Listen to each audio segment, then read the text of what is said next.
जय श्री बालाजी। दोस्तों, 28 जनवरी 2025 सुबह 7:02 पर शुक्र अपनी उच्च राशि मीन में प्रवेश करेंगे। मीन राशि यहां राहुदेव पहले से विराजमान है। राहु और शुक्र की युति होगी। राहु और शुक्र की युति को बहुत अच्छा नहीं माना जाता।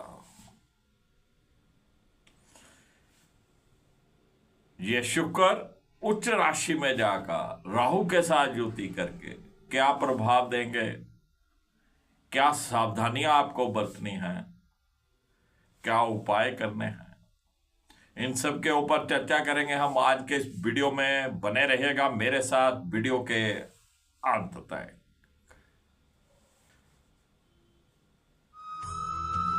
मार्केट विशिष्ट आप सबका स्वागत करता हूं। शुक्र की बात करने वाले हैं। उच्च राशि में गोचर हो रहा है और राहु के साथ युति। सर्वप्रथम बात करेंगे मेष लग्न की। मेष लग्न के लिए शुक्र द्वितीय भाव और सप्तम भाव के स्वामी होते हैं और द्वादश भाव में गोचर करने वाले हैं। राहुदेव साथ रहेंगे। धन भाव का स्वामी होकर द्वादश भाव में। घर परिवार के सुख में कहीं ना कहीं कमी रहेगी। वैसे तो शुक्र द्वादश भाव में अति प्रसन्न रहते हैं, लेकिन राहु के साथ हैं। घर परिवार के सुख में कुछ ना कुछ कमी रहने वाली है। आप अपने परिवार को उतना समय नहीं दे पाएंगे। राहु के साथ होने के कारण कुछ ना कुछ ग्रह क्लेश की स्थिति हो सकती है। आपका धन जो आपने सेव किया हुआ है उसके भी खर्च होने की संभावना है, क्योंकि शुक्र व्यय भाव में है तो ये खर्च करवाएंगे और राहु साथ में है तो आलतू फालतू।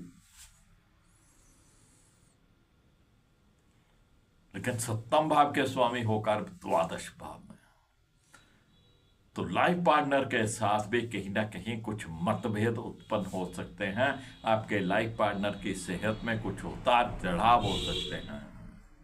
आपको किसी ऑपोजिट सेक्स की तरफ से भी बच के रहना है। कोई ना कोई एलिगेशन आपके ऊपर आ सकता है। तो मेष लगन वालों को चाहिए, एक तो गाय की सेवा जरूर करें। दूध में थोड़ा सा मक्खन डालकर किसी धर्म स्थान में दें।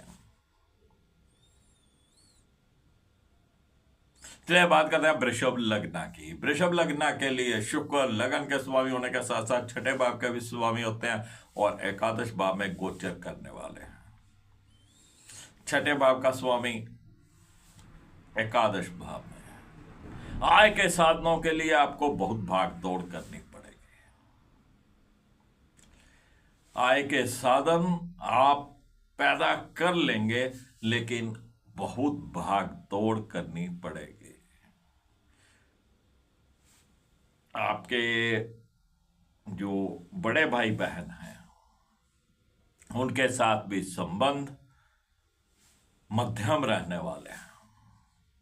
कभी वो आपका सहयोग कर देंगे, कभी नहीं करेंगे, कभी आपको इग्नोर कर देंगे। लेकिन लगन का स्वामी एकादश भाव में। आपको अपने बड़े भाई बहनों के साथ जुड़ के रहना है। आपको अपनी तरफ से कुछ भी ऐसा नहीं करना है कि कुछ मनमुटाव की स्थिति पैदा हो। और आय के साधनों के लिए आपको थोड़ी चुस्ती चालाकी यहां पे खेलनी पड़ेगी।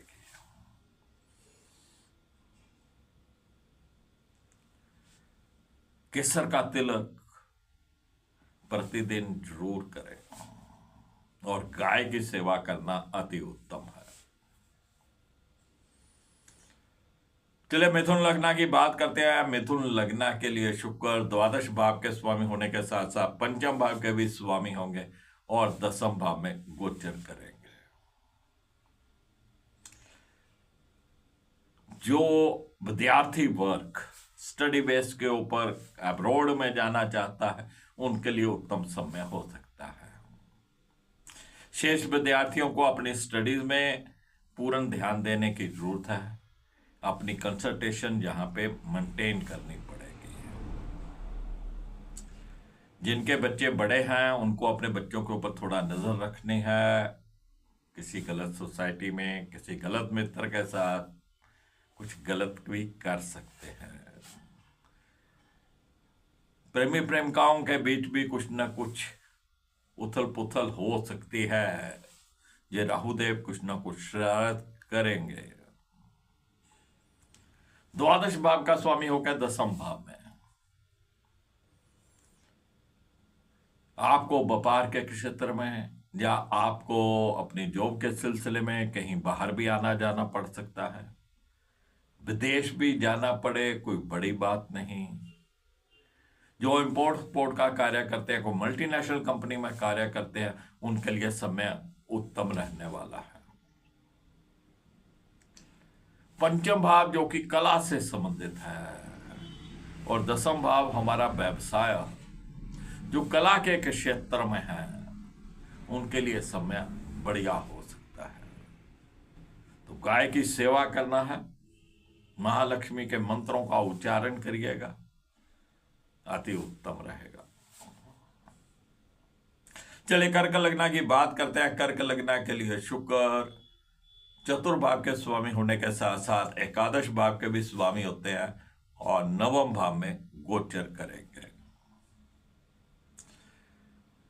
नवम भाव में राहु पहले ही भाग्य में कुछ रुकावटें खड़ी कर रहा था।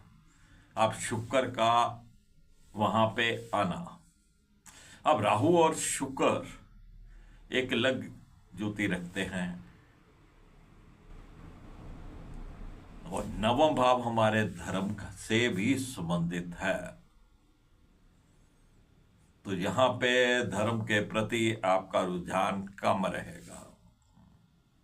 माता श्री की सेहत में थोड़े बहुत उतार चढ़ाव हो सकते हैं और आपको अपने परिवार को समय देने के लिए थोड़ा समय निकालना पड़ेगा, नहीं तो परिवार में भी कुछ न कुछ छोटी मोटी उथल पुथल हो सकती है। किसी भी प्रकार की कोई भूमि लेना था, कोई व्हीकल लेना था, तो थोड़ा सोच समझ कर, कागज पत्र देखकर।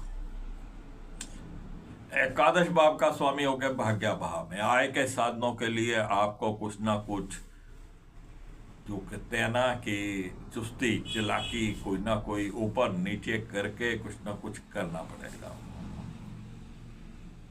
आय के साधन पैदा जरूर होंगे, लेकिन उसके लिए थोड़ा सा आपको दांव पेच लगाने पड़ेंगे। केसर का तिलक करिएगा, गाय की सेवा करिएगा, थोड़ा सा दूध लीजिए, उसमें थोड़ा सा शहद मिलाइए और उसका सेवन करिए।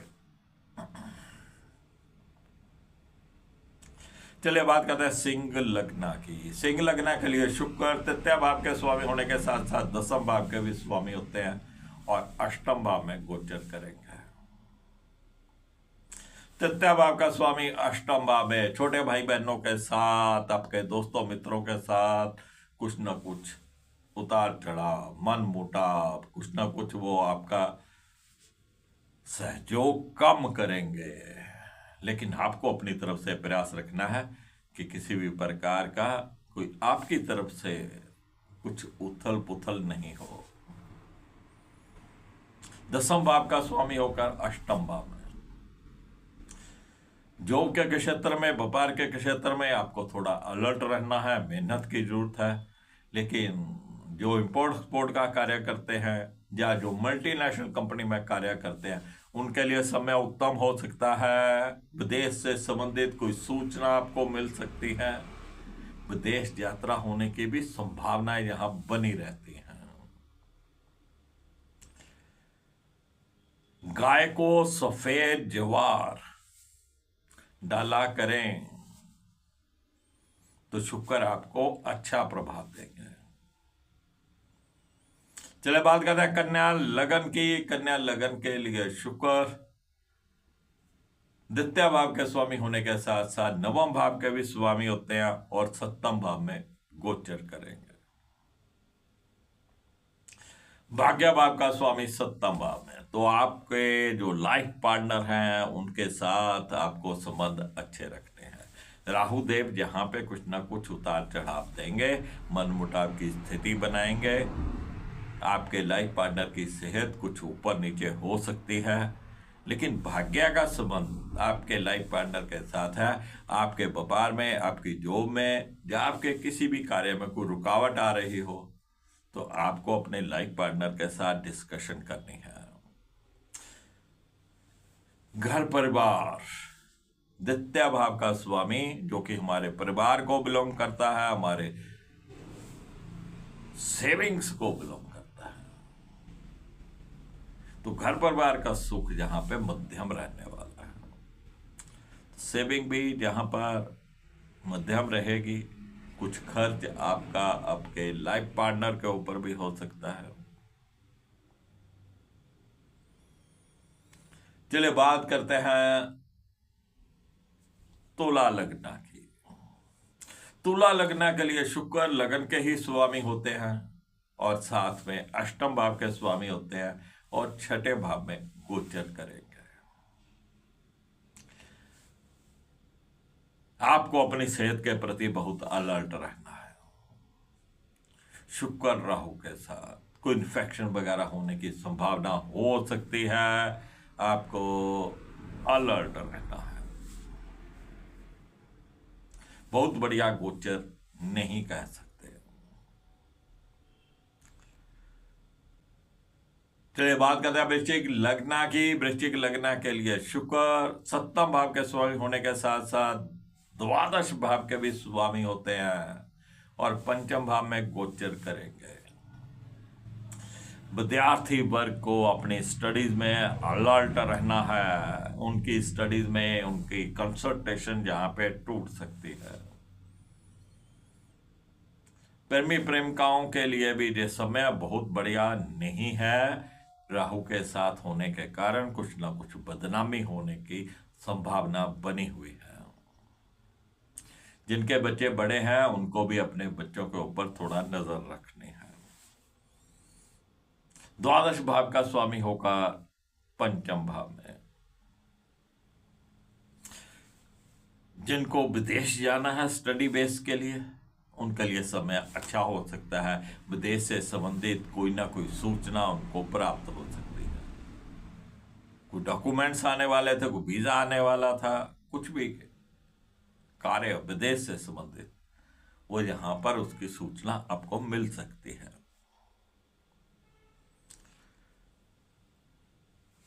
शुक्र पंचम भाव में है। गाय की सेवा बहुत जरूरी है।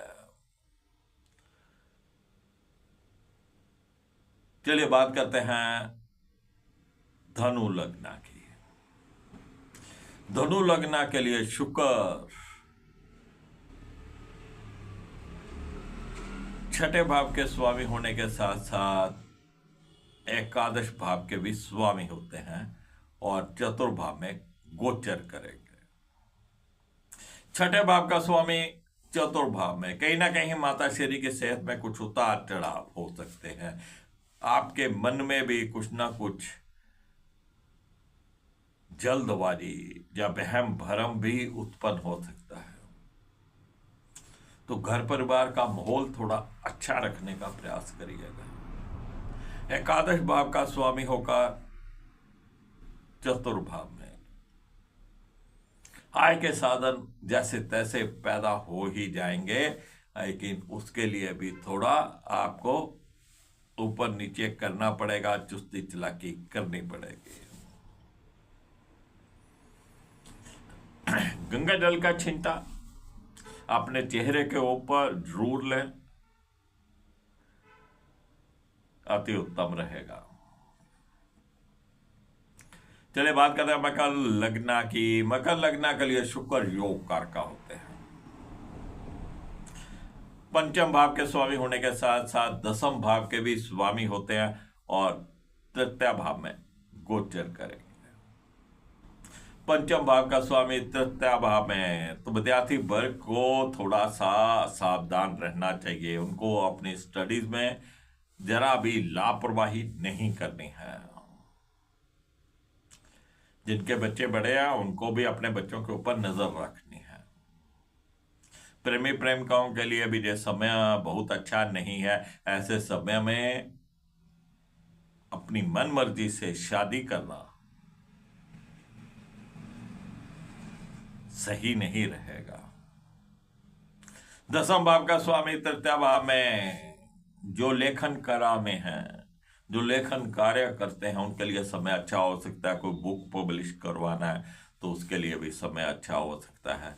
लेकिन जो व्यापार में है, जो जॉब में है, उनको अपनी एफिशिएंसी दिखाने का या अपने अंदर की काबिलियत दिखाने का मौका यहां पे मिलने वाला है। लेकिन लापरवाही यहां पर नहीं चलने वाली है। लेकिन आपको अपने काम में, अपने बिजनेस में पूरा पंक्चुअल रहना पड़ेगा।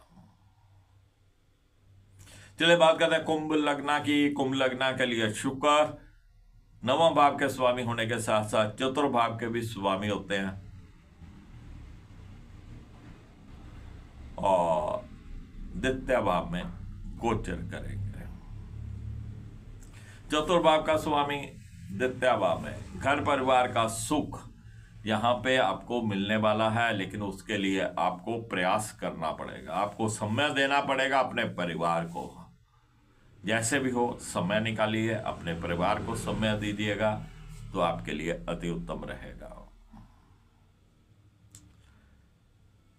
माता श्री की सेहत में थोड़े बहुत उतार चढ़ाव हो सकते हैं। कोई भूमि भवन वाहन का सुख जहां पे मिलना है, लेकिन वो मध्यम रहेगा। धन की स्थिति जहां पे ठीक ठाक रहने वाली है, लेकिन ऐसे समय में किसी को उधार देना बहुत अच्छा नहीं होगा, उधार मत दीजिएगा। नवम भाव का स्वामी होगा द्वितीय भाव में, तो भाग्य जहां पे आपका खुलकर साथ देने वाला है। आपको कुछ ना कुछ धार्मिक रहना है। केसर का तिलक अति उत्तम रहेगा। चलिए बात करते हैं मीन लग्न की। मीन लग्न के लिए शुक्र अष्टम भाव के स्वामी होने के साथ साथ तृतीय भाव के भी स्वामी होते हैं और लगन में ही गोचर करेंगे। अष्टम भाव का स्वामी लगन में कहीं ना कहीं विदेश यात्रा से संबंधित है। आपकी सेहत में उतार चढ़ाव भी रह सकते हैं। तृतीय भाव का स्वामी लगन में यात्रा कहीं ना कहीं आपकी हो सकती है, लेकिन आपको अपनी सेहत के प्रति अलर्ट रहना है। तो फ्रेंड्स, ये था शुक्र का गोचर जो कि मीन राशि में होने जा रहा है। मीन राशि शुक्र की उच्च राशि है, लेकिन राहु के साथ होने वाला है। राहु शुक्र की युति बहुत अच्छी नहीं मानी जाती है। जब किसी के भी राहु शुक्र की युति उसकी जन्म कुंडली में हो, या इस समय जो राहु शुक्र की युति चल रही है, जिनकी कुंडली में राहु शुक्र की युति पहले से है, उनको बहुत अलर्ट हो जाना चाहिए। उनके लाइफ पार्टनर के साथ संबंध थोड़े बहुत खराब हो सकते हैं। किसी ऑपोजिट सेक्स की तरफ से कोई ना कोई एलिगेशन लग सकता है। और ऐसे समय में आपको दूध में थोड़ा सा मक्खन डालकर किसी धर्म स्थान में देना है। नेल्स आपको नहीं बढ़ाने हैं। नेल्स काट के रखिएगा, मैले कुचैले नहीं हो। और नेल पॉलिश का इस्तेमाल आपको नहीं करना है। नेल पॉलिश में स्पेल्ट होती है जो कि राहु को प्रतिनिधित्व करती है।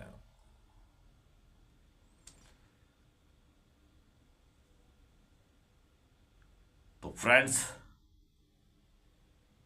मैं फिर मिलूंगा आपको एक नई जानकारी के साथ। तब तक राकेश वशिष्ठ को इजाजत दीजिए। जय श्री बालाजी।